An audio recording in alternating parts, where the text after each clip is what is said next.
Andrew went into his first rut. He pulled me tightly into his arms and almost bit my neck. I thought the feelings were mutual, only to hear him say with my own ears that he liked girls. 5 years later, I wore women's clothes, grew my hair long, and used an online persona to reel him into a cyber romance. Yet, here I was, cornered by the towering alpha, my eyes brimming with tears as he murmured, "Little liar. You drew me in until I couldn't help myself, and now you're playing the victim? Trying to bully an honest guy, huh?" At 3 a.m. in a sleepy daze, I received a message from Andrew agreeing to date me. Carl, asking Andrew for the 102nd time, "Will you be my alpha?" Andy, yes.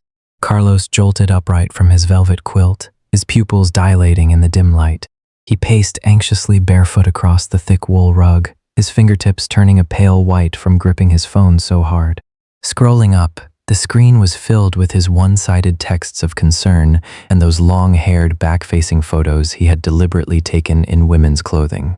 For 102 agonizing days, Andrew, the top-tier alpha the circle mockingly dubbed the heartless ascetic, had only responded with a $200 transfer that noon.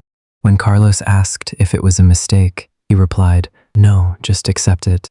When Carlos asked why, he said, "Consider it a data subsidy for texting me every day." Fuming, Carlos had cursed the old monk at his phone, but eventually took the money to buy milk tea and nurse his wounded pride. Yet now this single yes was like a depth charge, completely shattering the calm surface of the water. The screen's faint glow illuminated Carlos' flushed cheeks. The instinctual restlessness of an omega screamed beneath his skin. The gland at the back of his neck throbbed, as if a layer of scalding honey was spreading wildly through his veins. He stumbled into the bathroom, turned on the faucet, and splashed freezing water over the corners of his red-rimmed eyes. He abruptly tore open a new barrier patch and pressed it hard against the slightly burning skin of his nape. Only then did his violently heaving chest begin to settle in front of the mirror. Trembling, he typed on the screen, "Are you sure you want to be my alpha? Are you out of your mind?" The reply came instantly, without a shred of hesitation. Was I not clear enough? This obsessive pursuit across a screen had actually stretched over their entire youth. Memories, sliced by sunlight, dialed back to countless quiet summer afternoons. Andrew's spacious study was always divided by 2 desks into distinctly different territories. One was a soft corner piled with pink trinkets, while the other was an absolute restricted zone of cold hard lines and zero excess color. A white shirt, a straight back, the cold glint of a fountain pen spinning rapidly between fingertips, and the rustle of the nib against paper. These had filled every memory of Carlos' teenage years. He would always hide behind a small mirror in a half-open drawer, secretly tracing the boy who frowned slightly and tapped strictly on the desk. Until that completely unhinged afternoon. The sunlight solidified on the floor like amber, and a gentle breeze rolled up the sheer curtains. Andrew, who was usually as disciplined as a precision clock, had unprecedentedly fallen asleep over his desk. Carlos crept closer. Through his raised phone camera, the towering alpha's usually cold jawline looked surprisingly gentle, his thick eyelashes casting quiet shadows beneath his eyes. Right as the shutter sound pierced the silence, the surrounding air suddenly warped into something terrifying. It was absolutely nothing that could be called a scent. Instead, it was a manifested avalanche, crushing down from Andrew's direction with the freezing front and sheer weight of a glacier. The moisture in the air seemed to instantly crystallize into ice shards, ruthlessly biting at the fragile skin of Carlos' nape and triggering a tremor that seeped straight from his marrow. Andrew snapped his eyes open, the depths of his pupils churning with a daunting crimson. A large, well-knuckled hand shot out like an iron vise, instantly clamping firmly onto Carlos' wrist. The immense pull dragged him hard into a chest as scalding as molten lava. "Andrew," Carlos' voice shattered on impact. The alpha before him had a forehead covered in fine beads of sweat, the high fever branding Carlos' skin through the thin fabric. That inescapable domination of extreme cold clashed violently with the scalding body temperature, creating a polarizing contrast. Andrew seemed to have lost all reason, his heavy breaths entirely spraying across Carlos' violently shuddering collarbone. Carlos' internal defense mechanisms completely collapsed. A thick, warm, and sweet sensation, like an uncontrollable scent of osmanthus, bred wildly from the gland at the back of his neck. It instinctively tried to entangle and soothe the rampaging beast. However, this soft ripple belonging to an Omega didn't calm the storm. Instead, it became the most lethal fuse. The Alpha's arms clamped like an inescapable vice, wrapping tightly around Carlos' waist and inching upward. He buried his face deep into that fragile, snow-white neck. The muscles in his jaw spasmed intensely, and his sharp canines brushed dangerously against the thin skin, sending a scalp-numbing thrill through him. So sweet. The Alpha's voice was as hoarse as if it had been sanded down, exuding the irresistible magnetism of a beast nearing its limit. His back molars chattered uncontrollably. Crystal teardrops fell from the terrified, flushed corners of Carlos' eyes, hitting the Alpha's shirt collar with a soft patter. In the millisecond before those canines could pierce the gland, the temperature of that tear seemed to briefly burn Andrew's sanity back into him. The ironclad grip suddenly released, and Carlos fell to the floor. In his line of sight, the once imperious Alpha stumbled backward, his back slamming hard against the bookshelf. His white-knuckled hand clamped desperately over half of his face, the veins on his neck looking as if they might burst through the skin. Go. Leave. Right now. Accompanied by a deeply restrained low growl, that ice-pick-like domination contracted inward like a shield, rigidly carving out an insurmountable chasm between them. Through tear-blurred eyes, Carlos only saw his crimson-rimmed eyes and violent trembling. Andrew, your rut. Before he could finish, he was cut off. Go. Now. You hugged me first, smelled me, and even tried to bite me, but now you're yelling at me like some unreserved Omega. Tears streamed down Carlos' face as he ran away in a huff. Andrew's voice chased after him. Leave me alone. I'll call my mom myself. The days that followed were a suffocating vacuum.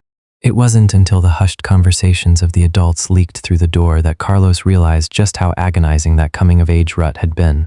Those usually infallible suppressants were like wastewater against the rampaging instincts of a top-tier alpha. He endured excruciating torment in the hospital's isolation room, and that boy, hovering on the brink of madness, had used his last shred of sanity to weave a lie about a classmate calling Carlos away early, blaming everything on his own carelessness. He had gritted his teeth purely to desperately protect an underage Omega's innocence and dignity in front of everyone. That harsh eviction order turned out to be the most ultimate, tender protection he could offer Carlos in that cruel battle against instinct. Andrew's rut ended. He was officially an adult. The Mellon family threw him a grand coming-of-age ceremony, and Carlos was going to his villa with his mother. They hadn't seen each other in a month. During that time, Andrew had sent Carlos one message. Sorry, Carl. I was a real jerk that day, and I don't want to make excuses. You must have been terrified. Do you want to see me? You can hit me to vent. Carlos had been too embarrassed at the time and replied no, and they hadn't spoken since. As his mom checked the gifts, Carlos sat on pins and needles, his mind already flying to Andrew. He wondered if he looked any different. Before they even walked through the door, they heard Aunt Diana complaining. Where is your mother-in-law? She promised to come early and help. Aunt Diana and Carlos' mother grew up together, closer than real sisters. They used to joke about arranging a marriage for Carlos and Andrew, having Andrew call Carlos' mother-in-law, and Carlos call Aunt Diana mom, but it was rarely mentioned now. The ornate crystal chandelier sliced the light into cold, sharp shards, pouring ruthlessly over the banquet hall. Through the crack in the door, Andrew's tall back blended into the dim shadows. The muscles in his jaw tightened slightly, his voice devoid of any inflection. Mom, I'm warning you not to speak nonsense anymore, especially in front of Carlos. Say it again, and I'll lose my temper. Those words, laced with absolute chill, instantly drained all the warmth from the hallway. The color slowly faded from Carlos' fingertips clinging to the doorknob, turning a nearly transparent, ghastly white. Through the gap, he saw that face, stripped of its boyishness, growing ever more profound and hard-edged. His heart felt as though an invisible hand had gripped it tightly. Even breathing tugged at a fine, dull ache. The revelry at the other end of the hall was pushed infinitely far away, and the lively scenes flashed past Carlos' eyes, the noisy crowd, the swirling wine glasses, and the Alpha sitting under the spotlight like a king. Truth. Andrew's voice was highly penetrating, carrying a careless sense of control. The surrounding air seemed to freeze instantly, and all light sources seemed to collapse toward that corner. Carlos shrank into the darkest part of the velvet sofa, a fine, cold layer of condensation forming on his glass, freezing his knuckles until they ached. Grass or flowers? Someone in the crowd tossed out the coded question about orientation. Grass meant boys, flowers meant girls. It was a common way to ask about sexuality. The noise stopped abruptly. Across the overlapping silhouettes, Andrew slowly lifted his eyelashes. That gaze, carrying inescapable domination, sliced flawlessly through the dimness of half the hall and nailed heavily and directly onto Carlos' face. No dodging, no hesitation. I like flowers. It was like a bucket of ice water pouring over his head. Carlos took a huge gulp of orange juice. His Adam's apple bobbed violently as the spicy sourness shot down his windpipe, forcing a wretched scarlet flush into the corners of his eyes. Long hair or short hair? The follow-up question clung like a bone-deep curse. That gaze remained tightly locked onto Carlos' slightly messy short hair. The man parted his thin lips, delivering the final verdict. Long hair. Long hair. That declaration, like polar ice, still seemed to echo in his ears, but the dimness on his retinas suddenly shattered, replaced by handfuls of soft, warm morning light. The noon sun pierced through the white sheer curtains, draping gently over the large bed like a golden velvet blanket. Carlos poked his head out from the silk quilt. That raven-smooth long hair had long since grown past his shoulders, shimmering softly in the warm light. He curled up, gripping the faintly glowing screen tightly in his hand. The pads of his fingers were slightly pink from the force. On the screen, in the chat box named Andy, lay that miraculous phrase, yes. It wasn't a cold rejection, nor was it that $200 transfer meant to draw a line. His heart hammered violently against his ribs, as if warm bubbles were frantically bursting in his veins. Carlos bit his lower lip, trying to suppress an entirely uncontrollable upward curve of his mouth, and tapped out a line with trembling fingers. Good morning. The typing indicator popped up instantly above the screen. Just 1 second later. Yeah, it's almost evening here. Bridging a 7-hour time difference, that cold hardness that once kept people miles away had now transformed into a wondrous gravity. Traveling through the airwaves, it tightly stitched the slight chill of a London evening to the boiling heat under Carlos' covers. Carl, I forgot. Andy, did you sleep well last night? You kept bothering me in my dreams. Carlos hit send quickly, a blush already burning across his cheeks like smeared rouge. The phone buzzed softly in his palm, the screen's light illuminating his suddenly contracting pupils. How could I be so bad? Can you forgive me then? Buzz. It felt as though a string in his mind, pulled taut for years, had been gently plucked. Carlos buried the lower half of his face deep into the soft pillow, revealing only a pair of moist, bright eyes. The fragmented light in them was more dazzling than the sun outside. 102 days of a one-man show, 102 days and nights of sinking like stones in the ocean, were completely melted into a pool of spring water by this indulgent, coaxing inquiry. Andy, when did you add me? Carlos grew nervous. Was he asking this soon? His thoughts drifted back to 4 months ago. Andrew had returned to the country, and his buddy Nick threw a welcome back party, which Elvis also attended. A lot of alphas and omegas, both familiar and unfamiliar, showed up. During the party, many omegas asked for Andrew's contact info.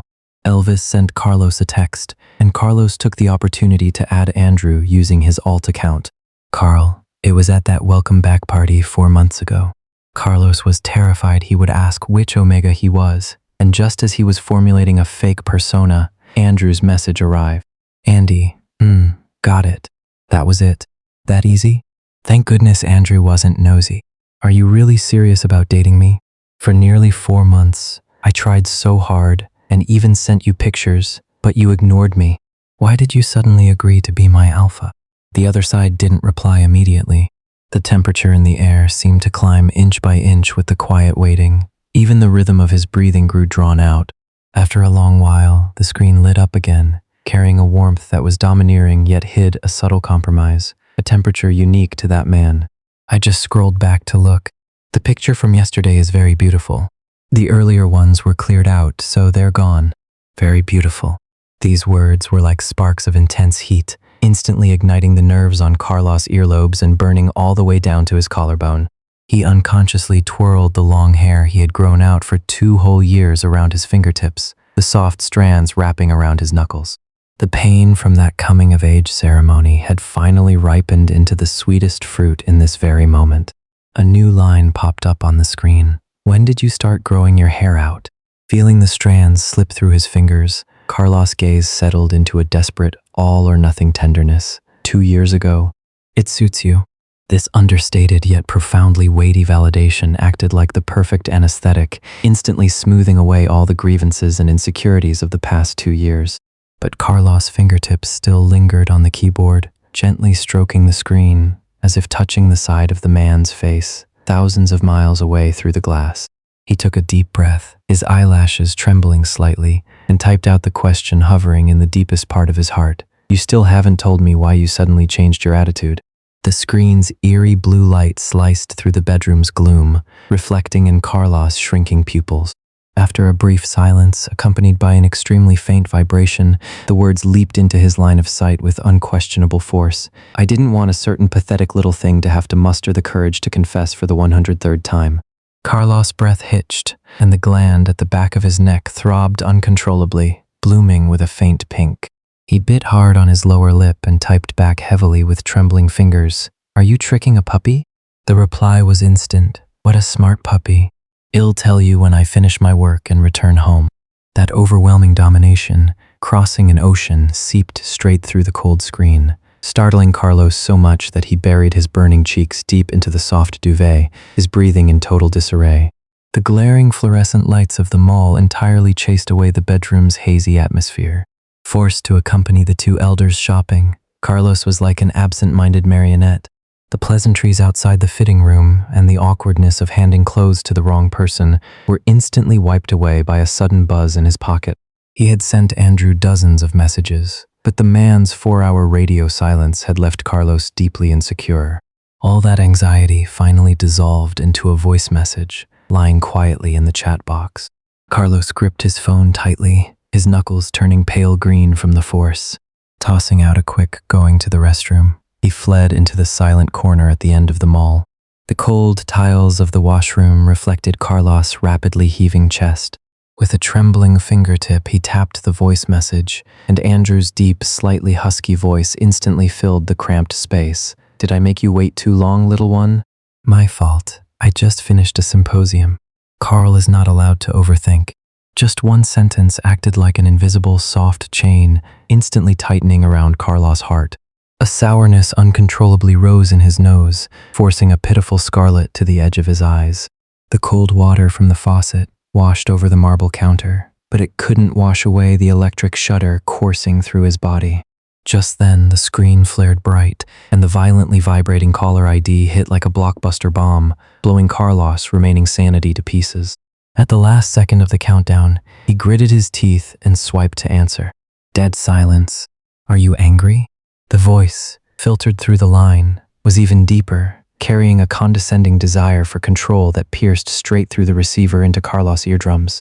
Carlos instinctively clutched the hem of his shirt, cleared his throat hard, and deliberately softened and thinned his voice to sound androgynous. No, really no. A low chuckle came from the other end. I was terrified, thinking I had pissed off my Omega on our first day of dating. The words my Omega were like high-voltage static electricity, instantly crawling up Carlos' spine to his nape. The Omega gland throbbed wildly, and it was as if a warm, massive net had materialized out of thin air, wrapping him securely within it. Carlos didn't process it in time and blurted out, "Your Omega? Are you not my Omega?" Andrew's tone carried a smile. I am your Carlos' vocal cords were stretched to the limit, his voice so light a gust of wind could scatter it. Why so quiet? The man's breathing came through the airwaves, as if spraying directly against his ear. What? Am coaxing my baby? Is my baby feeling shy? The moment the word baby dropped, the pupils in Carlos' eyes shrank violently. In the mirror, that face was already so red it was almost bleeding. Even the slender neck was painted with a rich flush. That top-tier alpha, usually as unyielding as a flower on a high peak, had delivered the most lethal temptation in the calmest of tones. Your turn. Andrew's voice carried an unyielding domination, pressing closer step by step. What do you call me? Only heavy breathing remained in the washroom. That invisible weight belonging to an alpha seemed to be crossing mountains and oceans, closing in inch by inch. Andrew. Carlos tested the waters, his fingertips digging desperately into the edge of the marble counter. Too ordinary. The breathing on the other end suddenly grew heavier, and across an entire ocean, that daunting, overpowering tension still flawlessly gripped Carlos by the throat. Can't it be a bit more special?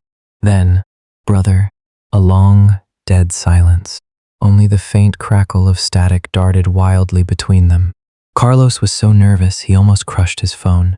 Biting his pale lower lip, his wet eyelashes trembling violently, he finally squeezed out that intensely sweet word through his teeth in a spell of near-hypoxic dizziness, darling. Before the word fully dropped, the air was abruptly cut off. Carl. Andrew's voice instantly plummeted. It was frighteningly hoarse, radiating a dangerous tension on the verge of losing control. Tempting me like this on the first day. What do you expect me to do? The crystal chandeliers of the Michelin restaurant refracted a glaring cold light. Amid the crisp clinking of cutlery against bone china, the two mothers exchanged polite pleasantries about how outstanding Andrew is, and Carlos getting a dance invitation. Diana's sharp gaze suddenly shot across the long table, pinning straight onto Carlos' face. I noticed you've been staring at your phone all day. Are you seeing someone? A mouthful of rich crab roe pasta instantly caught in his windpipe. Carlos coughed violently, forcing a wretched red to the corners of his eyes. Both mothers simultaneously breathed a sigh of relief. Good thing you're not. A shrill video call ringtone suddenly tore through the brief peace. Andrew? Well, the sun must be rising in the west if this kid actually remembers to call me. Aunt Diana instantly transformed from a loving elder into a tigress. Someone said something on the other end. I'm eating with your auntie. Aunt Diana choked on her words a bit. Carlos' heart leaped. Sure enough, Aunt Diana's gaze fell on him again, and Carl is here. Do you want to see? See what? Carlos pretended to be busy, burying his head in his food. Andrew's voice came through the phone. Hello, Auntie. Hi, Carl. Very polite. Good, good. We're all doing great. Are you holding up well abroad, Andrew? I'm doing well. Is Carl very hungry? Only then did Carlos realize that Aunt Diana had turned the camera toward him at some point. At the thought of Andrew watching him through the lens, Carlos froze all over. Hi, Andrew. Carlos greeted, having nowhere to put his hands, so he smoothed his hair. He had just dyed it and didn't know if it looked good. You two haven't seen each other in ages. Doesn't Carl look nice with long hair? Aunt Diana was completely oblivious to Carlos' awkwardness. On the other end of the screen, Andrew's face was lit by the cold glow of the phone, the shadows beneath his brow ridge dauntingly deep. Carlos stiffened, his fingertips subconsciously curling, helplessly twisting his long hair. He looks beautiful. Are you seeing anyone? His mother threw out a casual tease. The man on the screen didn't even flutter an eyelash. His thin lips parted, delivering an absolutely calm yet highly lethal verdict. I'm currently dating an Omega. The air in the private room was instantly sucked out. The perfectly fake smiles on the two mothers' faces cracked inch by inch, like peeling dry paint. Diana violently hit the end call button, and accompanied by a jaw-clenching complaint, a suffocating dead silence hovered over the dining table. Haha, this guy, always joking around. Best Actress Diana began the clumsiest performance of her acting career. It's fine. Kids grow up. It's totally normal. My mom chimed in with an awkward laugh to smooth things over. Where were we just now? Both of them looked at Carlos in unison. You were asking if I was seeing anyone. Oh, neither showed much interest. In fact, they seemed a bit resistant to knowing the answer. I'm seeing someone too. The two beautiful, fake masks finally shattered completely. The scene shifted abruptly. The fierce winds of an autumn evening whipped up dead leaves across the sky as the setting sun splashed the entire park in an intense, fiery orange. Amid the gale, Carlos' slender frame was wrapped in an oversized trench coat, his soft, slightly wavy long hair pulling wildly in the wind, its edges haloed in a dazzling gold by the sunset. With the click of Elvis' shutter, a stunningly beautiful shot from behind, revealing only a delicate jawline and an overwhelming sense of fragile beauty, leaped through the airwaves into the darkness, thousands of miles away. Night fell. A thick silk duvet wrapped Carlos tightly into a cocoon, leaving only a pair of moist, bright eyes exposed. On the screen, a London hallway at 3 a.m. was dark and deep, with only the sickly green light of the exit sign barely outlining Andrew's domineering, towering silhouette. "Baby is so good, so beautiful." The low male voice vibrated through the tiny speaker, triggering a physical resonance that made Carlos' fingertips go numb. This irresistible magnetism, remaining potent across thousands of miles, made Carlos involuntarily shrink deeper into the covers. Hiding in his blankets, Carlos asked, "Then did you miss me? What do you think? It's 3 a.m., everyone in the dorm is asleep, and I'm out in the hallway missing you." Through the lens, the alpha's thin shirt swayed slightly in the cold wind, but the pupils staring intently at the screen burned hot enough to melt the LCD glass. "You should go back inside. It's freezing out there. The seasons have changed back home. It was a bit cold at the park this afternoon." The alpha's jawline tightened slightly, his voice dropping to a dangerously low frequency. "If the wind is that strong, baby should be bundled up in warm clothes or hiding in my arms." That low murmur was like a tangible, warm tentacle spiraling through his ear canal straight to his spine. A sour flush immediately rose to Carlos' eyes, and he frantically moved the phone away, attempting to hide that fragile sheen of tears off camera. "Won't let me look at you." The alpha in the dark pressed closer to the screen. His cold, hard features were magnified in the pixels, and that predatory aggression belonging to an apex hunter skyrocketed exponentially. "Are you taking those beautiful eyes back now, too?" Carlos and Andrew had been officially dating for a month, and lately, they had been video calling frequently. But Carlos always felt too guilty to let Andrew see him. Only in the last 2 days, under Andrew's gentle offensive, did Carlos dare to show his eyes. "I'll let you see when you get back," I said. "I'm really looking forward to it. I miss you so much." Carlos panted softly. The teeth biting his lower lip loosened slightly, and in a near-hypoxic dizzy spell, he used a faint breath to squeeze out an incredibly soft, tiny call, "Husband." The image on the screen seemed to freeze. In the dim light, the masseter muscle on the side of Andrew's face flexed violently, a highly consuming dark fire igniting in the depths of his eyes. "Call me that again when I get back." Under the bright overhead lights of the dance studio, the bolded news headline on the screen stung Carlos' eyes. "Eldest son of the Mellon family returns discreetly." The photo showed the towering alpha, his trench coat outlining an intensely imposing silhouette. Why was it so sudden? Didn't he say he was coming back in 3 months? It had barely been a month.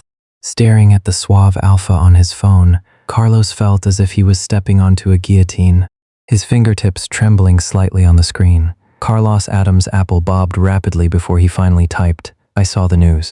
The instant vibration carried a heart-palpitating heat, "Save tonight for me."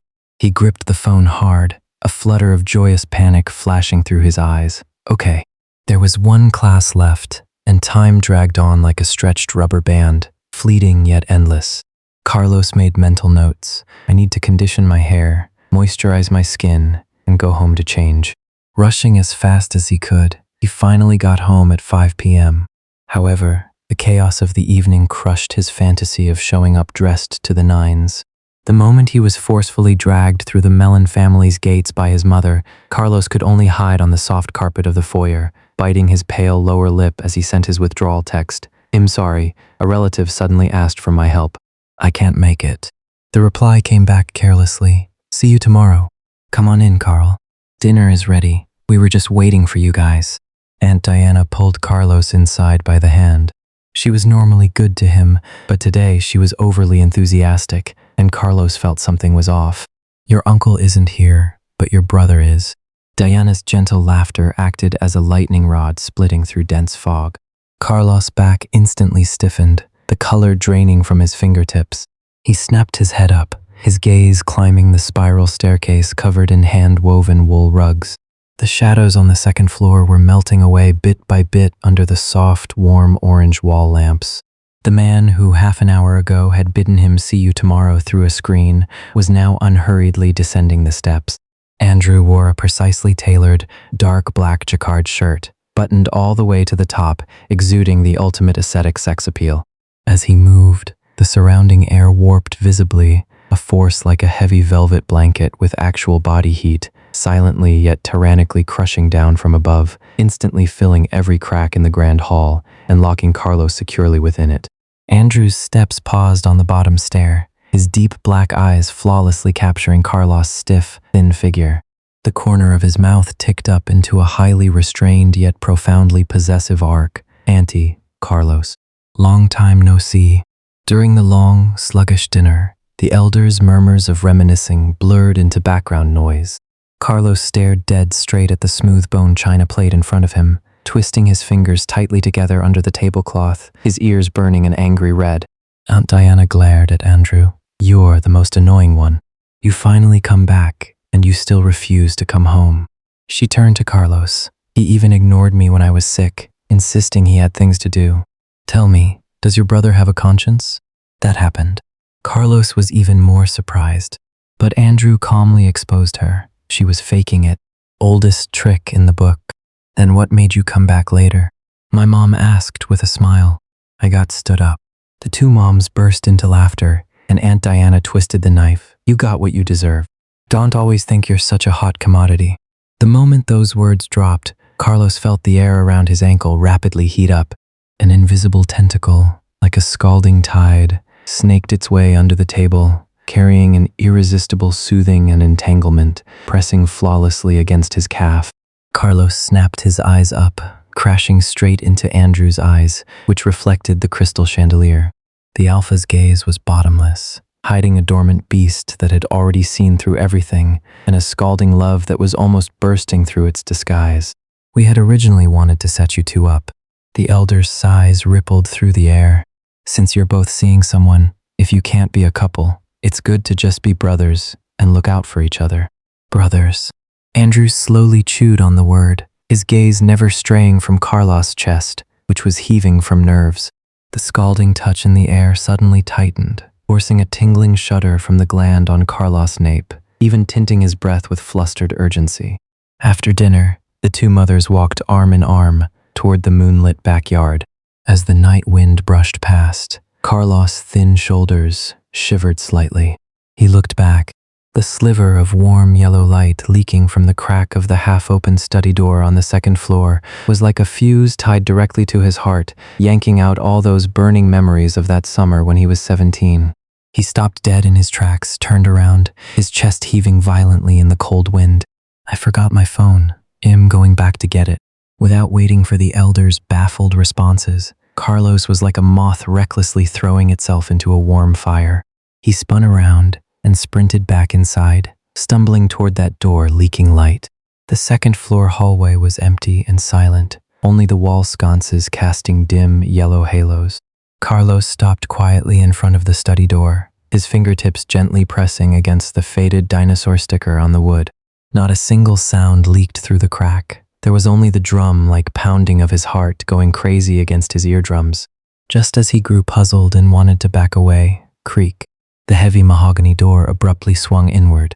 Before Carlos' gasp could escape his throat, a well-knuckled hand with an irresistible force viciously grabbed his wrist. In a dizzying spin, he was yanked hard into a dim territory by an overwhelming domination. Bang! The door slammed shut heavily behind him. Carlos' slender back was pinned hard against the solid wooden door. The towering alpha was like an insurmountable peak, completely enveloping him in shadow.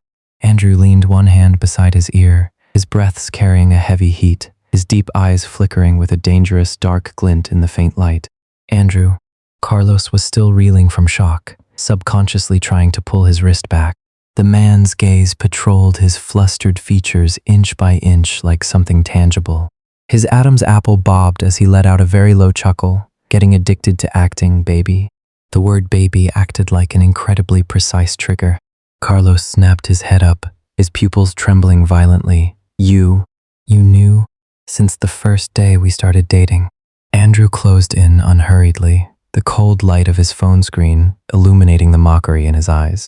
The real name Carlos on the transfer receipt and the signature Carl will definitely win Andy over were like two ringing slaps, instantly shattering all of Carlos' disguises. The massive sense of letdown and shame turned into freezing seawater, instantly drowning him. So those 3 months of coldness, that sudden agreement to date, was it all just him watching from a pedestal? The blood instantly drained from Carlos' fingertips as he dug them into the door behind him. Large, crystal teardrops fell without warning from the reddened corners of his eyes, sliding down his pale cheeks to silently soak his collar. "Why are you crying?" The amusement in the Alpha's eyes instantly shattered, replaced by undisguised panic. His warm fingertips urgently wiped away those scalding tear tracks. "If you didn't want me to know it was you, I could have just pretended not to know. So, you agreed to date me just to watch me make a fool of myself? To make fun of me?" Carlos' voice was broken by intense grievance. The air in the study instantly dropped to the freezing point. Andrew abruptly pulled his hand back, the muscles in his jaw twitching slightly in anger. That cold, hard aura of an apex predator crashed down, forcing Carlos to instinctively plaster himself against the door. "In your heart, am I the kind of person who plays jokes with feelings?" Just as Carlos was so terrified he could barely breathe, that terrifying pressure suddenly receded like the tide. Andrew sighed heavily.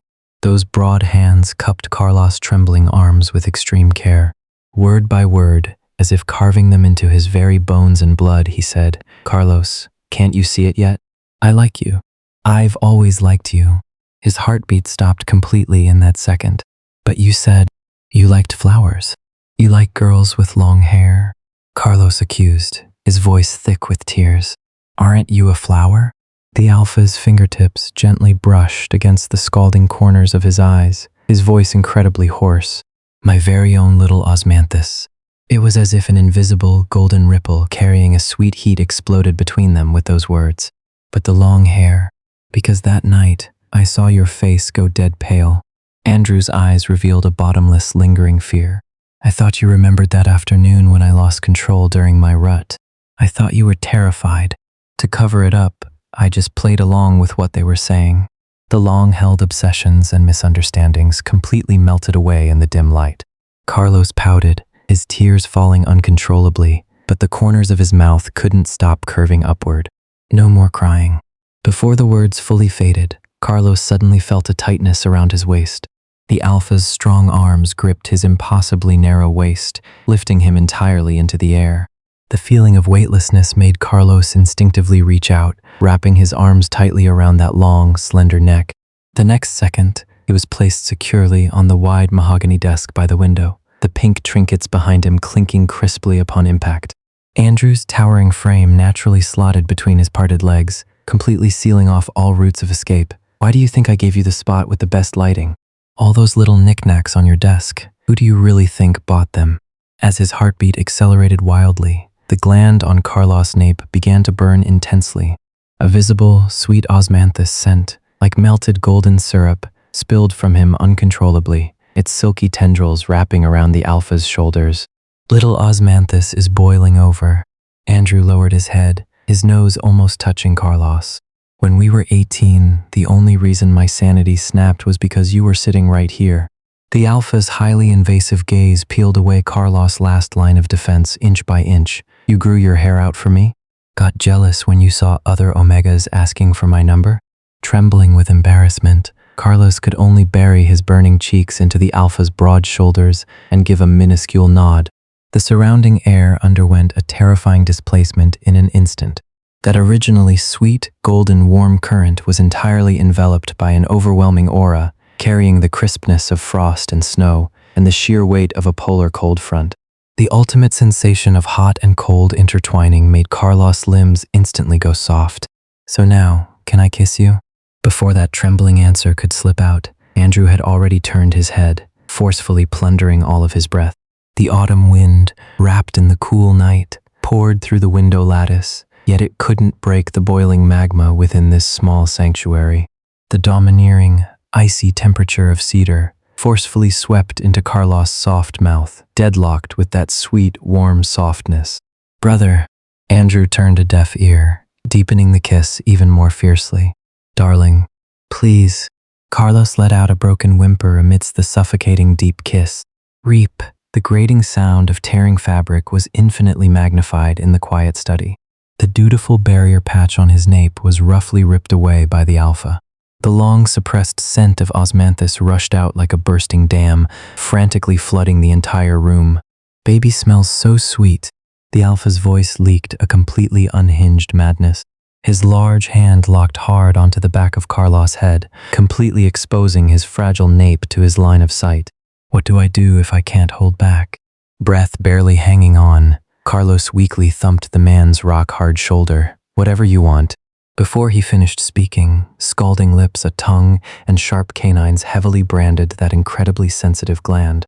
The ultimate numbing thrill and pain transformed into high-voltage electricity, instantly shooting through Carlos' spine. He threw his long neck back violently, his 10 fingers unconsciously clenching tight, wrinkling the alpha's impeccably smooth shirt into a muddy mess. "Andrew, come downstairs." Diana's voice cracked, her scream acting like a sharp pair of scissors that instantly snipped the taut string in the study. Carlos jolted violently, his sanity crashing back in an instant. Like a startled rabbit, he used his last ounce of strength to shove the towering man off him, scrambling down from the wide desk in a panic. 20 minutes later, in the first-floor drawing room, the smell of lingering gunpowder still hung in the air. Carlos and Andrew stood side by side in front of the massive leather sofa like two schoolchildren who had made a mistake. Furious, Diana paced back and forth on the expensive rug, pointing at Andrew's nose, her finger shaking. You explain yourself. You usually look so proper. How could you just...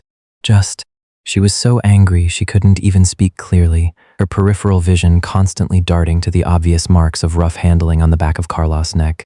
Carlos wished he could bury himself in a hole in the ground. The red flush on his ears had spread all the way down to his collar.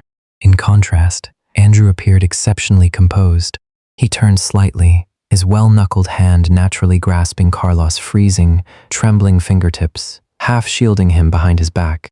Then he slightly lowered his head and looked at Carlos' mother, who sat on the sofa with a complex expression. His tone was respectful yet unquestionable. "Auntie, you've misunderstood. Carl and I have liked each other for a very long time." "When is a very long time?" Diana stopped dead in her tracks, as if catching on to some vulnerability. "Ever since I understood what feelings were." The alpha spat out the words without batting an eye, not a single ripple in his deep eyes. Carlos inhaled sharply, subtly jabbing the man in the waist with his elbow. The two mothers' expressions cycled rapidly through shock, bewilderment, and sudden realization. "Then the partners you were talking about dating earlier?" Carlos' mother asked, her voice trembling. Andrew didn't dodge the question at all.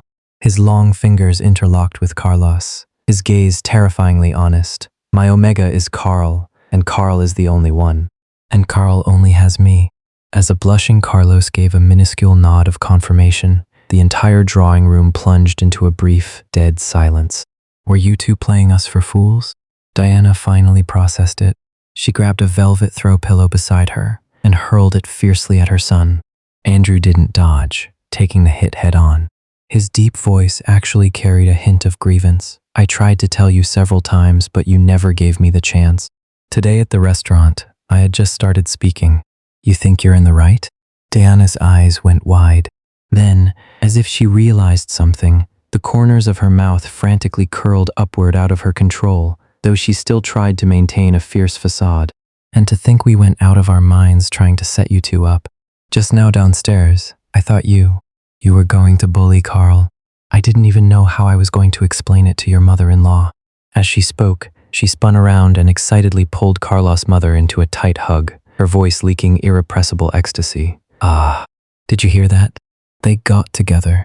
Amidst the laughter and joy, Andrew lowered his head, his deep black eyes reflecting Carlos' completely red cheeks. He leaned in soundlessly to Carlos' ear, a touch of wicked teasing in his voice. "Next time, you'll remember to lock the door."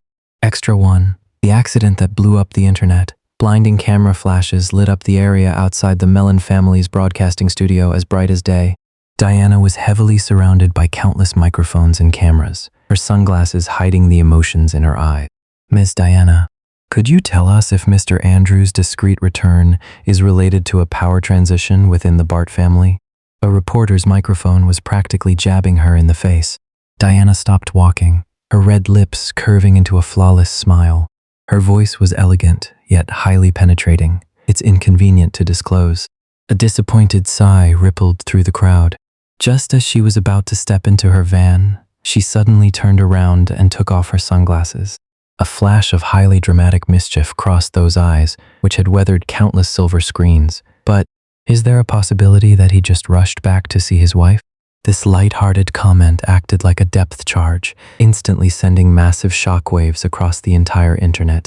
Social media completely crashed. Holy shit, that frigid robot who said he'd rather become a monk than date. He has a wife? I don't believe it. I don't believe it. I don't believe it. Not unless you hand the person over. The best actress mother-in-law leaked it herself. How could it be fake? Who on earth plucked this untouchable high-peak flower? I want to see what the robot looks like when he loses control and goes crazy. Extra 2. The lethality of exclusive titles. The early winter streets of London were bitterly cold. The crowd gradually dispersed after the movie ended, but Andrew stubbornly kept Carlos' hand tightly gripped inside his overcoat pocket. I have to make up for all the years we missed. The man's voice sounded exceptionally deep and gentle in the freezing wind, carrying a stubborn possessiveness. Carlos, wearing a thick knit scarf, only had his bright eyes showing. Chewing on a straw, he asked somewhat unintelligibly, "All those trending searches about you, is it really okay?" Andrew stopped walking. His deep eyes reflected a soft light under the street lamps. Suddenly, he reached out and flawlessly cupped Carlos' chilly cheeks through the scarf. "As long as it's you, it's fine." The next second, ignoring the occasional stares on the street, he lowered his head and pressed a highly cherished, deep kiss right over the thin mask. The phone in his pocket suddenly vibrated like crazy. The moment the video connected, the screen was crammed with several blonde, blue-eyed foreign faces. He picked up. "Quick, let us see Andrew's legendary sweetheart." "Oh my God, it really is an Omega." Carlos froze. He turned his head, looking in disbelief at the alpha beside him, who was always known for his coldness. "They kept trying to set me up on dates." Andrew's mouth curled into a faint smile, yet his eyes held the entire starry sky. "So I had to tell them I already had a sweetheart hidden at home." Extra 3. High-profile settling of dust. 2 days later, a high-definition street photo completely detonated global web servers. In the photo, the top-tier alpha, who perpetually dominated the financial headlines, as cold and hard as iron, was standing on a London street. His oversized trench coat tightly wrapped the Omega in his arms, revealing only an exquisitely beautiful jawline that belonged to the youngest son of the Bath family. Andrew's hands held that face as he bowed his head in a deep kiss. The cherish and obsession in his eyes were suffocating, even through a screen. Case closed. It's Carlos from the Bath family. Childhood sweethearts. A powerful alliance between top AA families. Who said Andrew doesn't know how to love? He gave all his favoritism to one person. In first class, on a flight to a resort island, Carlos looked at the trending topics dominating the screen, then turned to the man beside him, who was unhurriedly flipping through a magazine. "You did that on purpose, didn't you?" Andrew closed the magazine, a flash of triumphant amusement in his deep eyes. He leaned over, pressing Carlos entirely into the wide seat, and delivered a 3-minute deep kiss. "I just wanted the whole world to know that you are mine." The plane accelerated down the runway, carrying that warm slipstream, interwoven with pine, cypress, and osmanthus, soaring into the clouds. Long after finishing this story, my heart is still reeling. I am completely captivated by the sense of fate spanning years between Carlos and Andrew, as well as the intense push and pull of their mutual secret crush. At first, Andrew gave off the vibe of an incredibly rigid, cold, and aloof top-tier alpha. He rarely cracked a smile, and at his coming-of-age ceremony, he coldly tossed out the phrase, "I like long hair," utterly breaking Carlos' heart. Fortunately, it was all just a massive misunderstanding. He had fallen for Carlos a long time ago and had been silently protecting his little osmanthus all along. Then there's Carlos. He was so brave and persistent. To get closer to the man he loved, he was willing to grow his hair out for 2 years, wear women's clothes, and relentlessly send greetings online for 102 days. Out of the entire story, the scene I could watch 100 times without ever getting bored is the identity reveal confrontation in the second-floor study. When Andrew pinned Carlos against the door, quietly tearing down his disguise, and murmured, "Aren't you a flower? My very own little osmanthus." That inescapable chemistry and tension literally made my breath catch. It instantly wiped away years of misunderstandings, and the sheer sweetness of it set my heart racing like crazy. If you enjoyed this story, don't forget to hit that subscribe button to the channel for more amazing stories in the future.